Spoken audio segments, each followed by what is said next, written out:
Hello everybody on this Anzac Day. Hope you've had the time to reflect on just what it means to us to enjoy the freedom we do as we think back on those who sent their families to war, husbands. It's not that long ago really when we think about it, and I'm always forever grateful for the fact that with 3 sons and a husband that I've never had that awful situation of having to say goodbye to them, sending them away and then never knowing whether they'd come back. So it is a day of reflection. And today I want to share with you a poem that was written by a dear old friend of mine who died a year or so ago. He was part of my poetry group at the Family Centre at Clevedon. Maury Gasson, a retired principal from Clevedon School, and he wrote the most beautiful poetry. Maury actually was away in the Korean War for 2 years in the early 50s, and the poem that I want to read you is he's out in the garden of his home up here in Clevedon. He hears the sounds from the quarry and it takes him back to that time. There's nothing more beautiful than listening to Maury read this poem in his voice. And I'm sorry it's my voice you're going to hear today, but I would like to share it with you. And here's a picture of Maury, if you can see that. Yes, as I say, he died a few years ago, but a wonderful man. So here's the poem. Memories of Kapyong.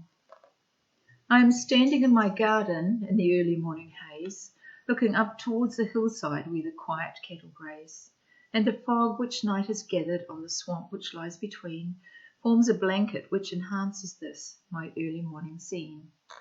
But further up the valley from the quarry neath the hills comes the sound of early blasting which my peaceful scene dispels, for the sound I hear recalls to me the echo of a gun in a valley in Korea in the spring of 51.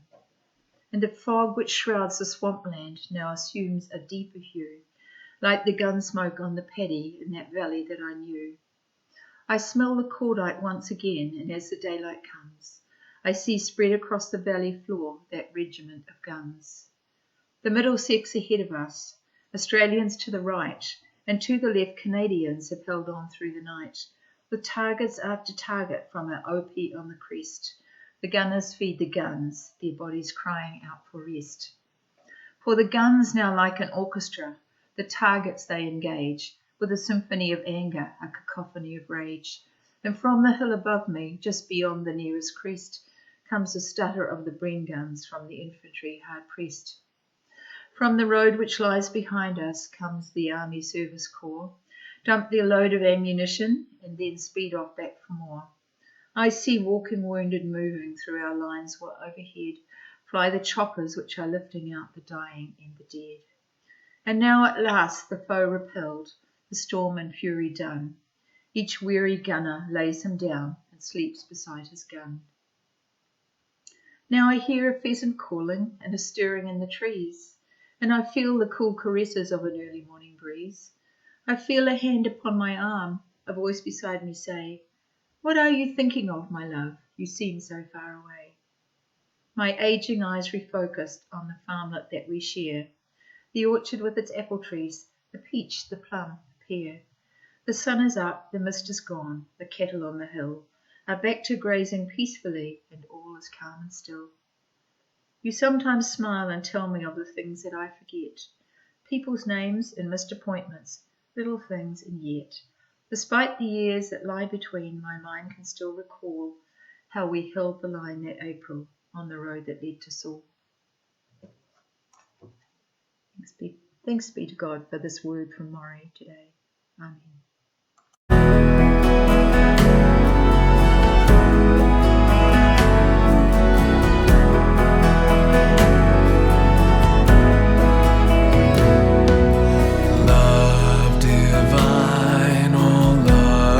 Excelling joy of heaven to earth come down, fix in us thy humble dwelling.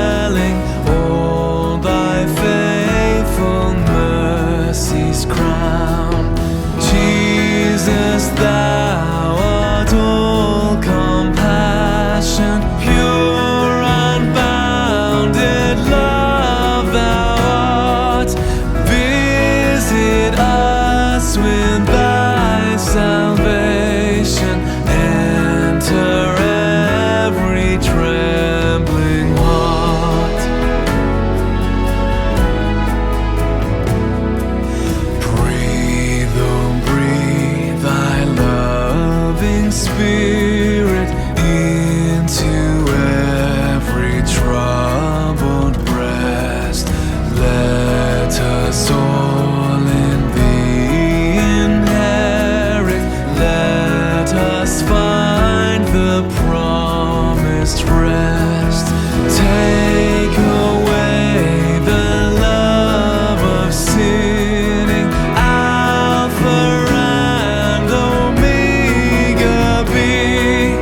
End of faith as its beginning. Set our hearts at liberty.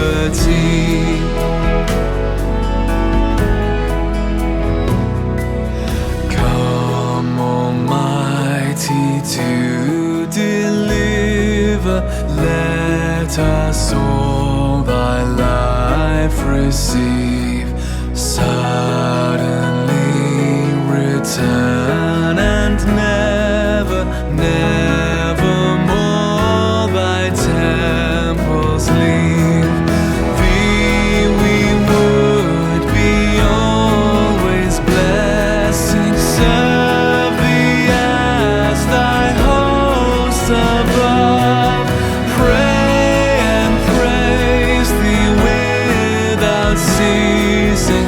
Glory in thy perfect love. Finish then thy new creation, pure and spotless let us be. Let us see thy great salvation, perfectly restored in thee. Changed from glory into glory, till in heaven we take our place, till we cast our crowns before thee, lost in wonder, love, and praise.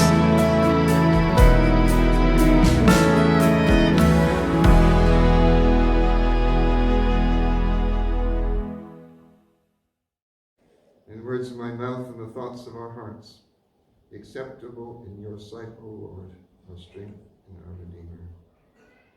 Amen. One of my lectures when I was training for the ministry was a New Zealand Army chaplain, and he was with the New Zealand troops during the Italian campaign.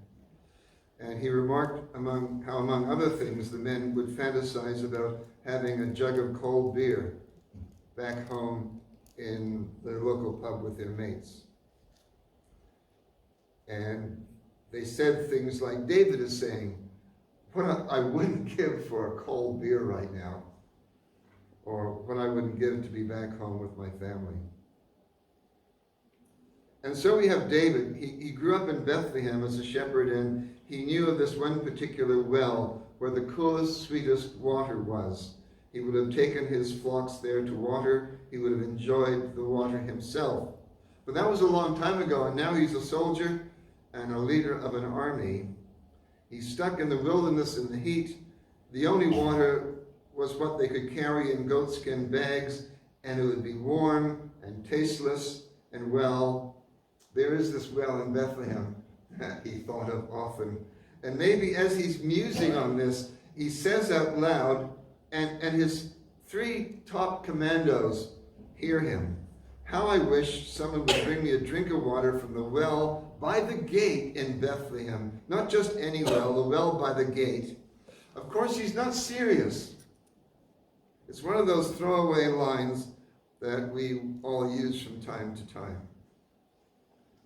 But for these three mighty men, David's wish is their command. You have to, I guess, imagine the top elite SAS soldiers. These are mean characters. These are men of war. And they love a fight. And they love David.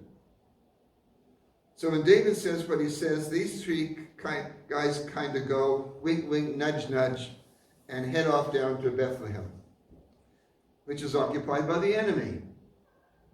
And they fight their way through the camp like a scene out of Rambo. They draw water from the well, they fight their way back and bring the water back to David. And you can imagine them. Hey, David, have a look. Have a smell. Feel how cold the water in the skin is? Guess where we've been. That kind of thing, you know. And you might think that David would take a swig of the water and share some with the three and praise them for their love and bravery and put the rest away in the shade of the cave, maybe to enjoy later in the day. He'd spend the rest of the morning saying, oh, guys, thank you so much.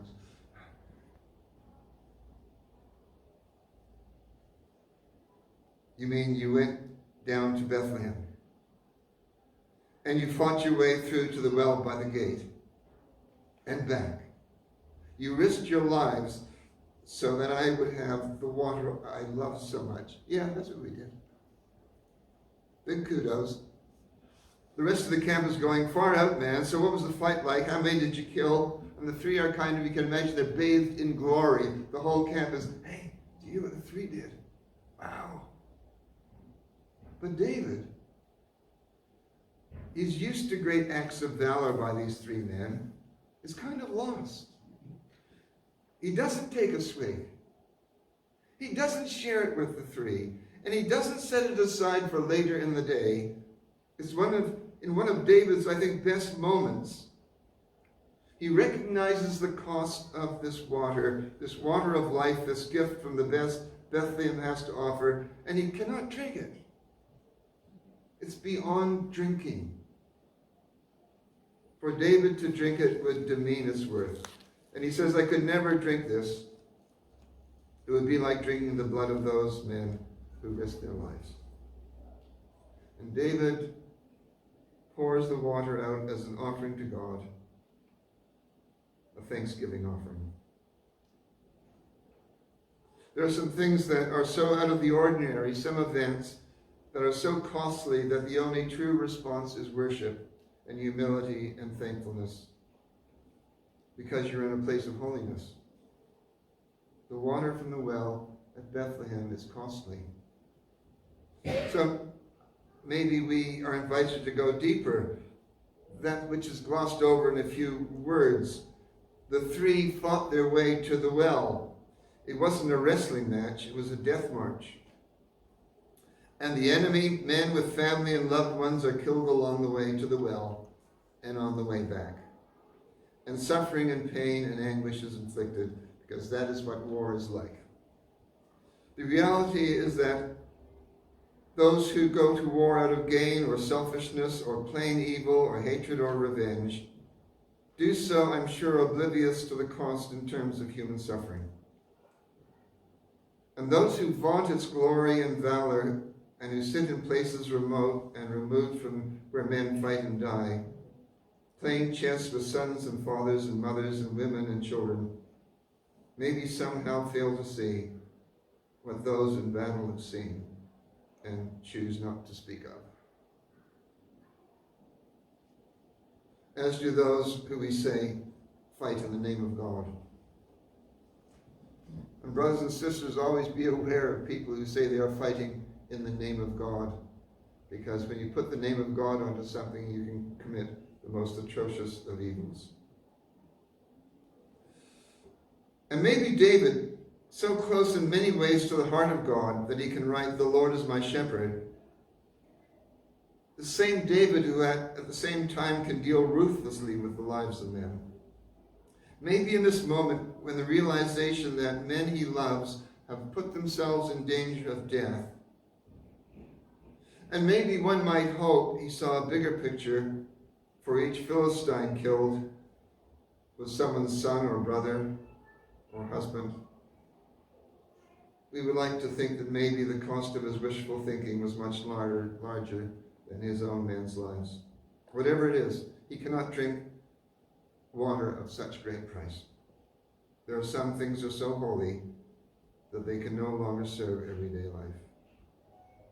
So the result of David's offhand comment is costly. The gift of grace the men offered David is a costly grace. It cost who knows how many men their lives, and that which has cost much cannot be taken lightly.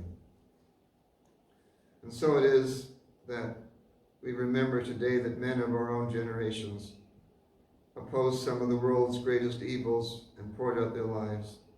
They opposed totalitarian governments, they opposed genocide, they opposed megalomaniacs who would enslave nations, and they died, and some were maimed, and those who returned also returned with unseen wounds, such as they would never speak of.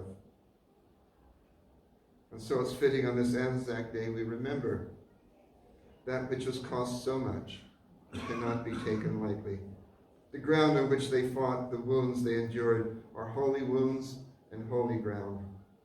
Wounds and ground and lives that bid us stay silent, except for a pouring out of thanksgiving and a recognition of great cost, made out of great love. Such a grace offered you and I was bought at a price. So 1,000 years after the three brought to David water from the well, there will be another well in Bethlehem, a well from which will flow a stream of life-giving water. Water sweeter than maybe anything David could have imagined, even a descendant of David's own family. And the water that will flow from this well will be a costly river, a river that will cost God the death of his son, a river of life that will touch such as you and me, a costly river and a holy river. And maybe as David poured out the costly water brought to him as an offering to God, so this river flowing from the Son of God, so holy, that we might gladly pour out our lives in an offer of thanksgiving. For such a gift of God, such a grace offered you and I was bought at a price. And what has cost God much cannot be taken lightly.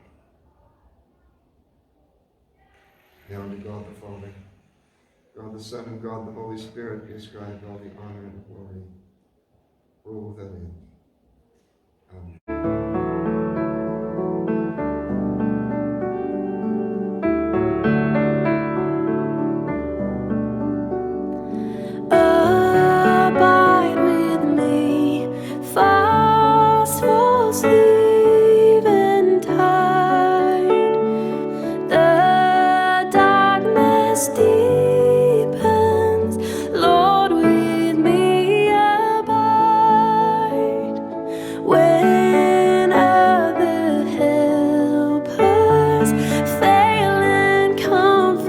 Sweet.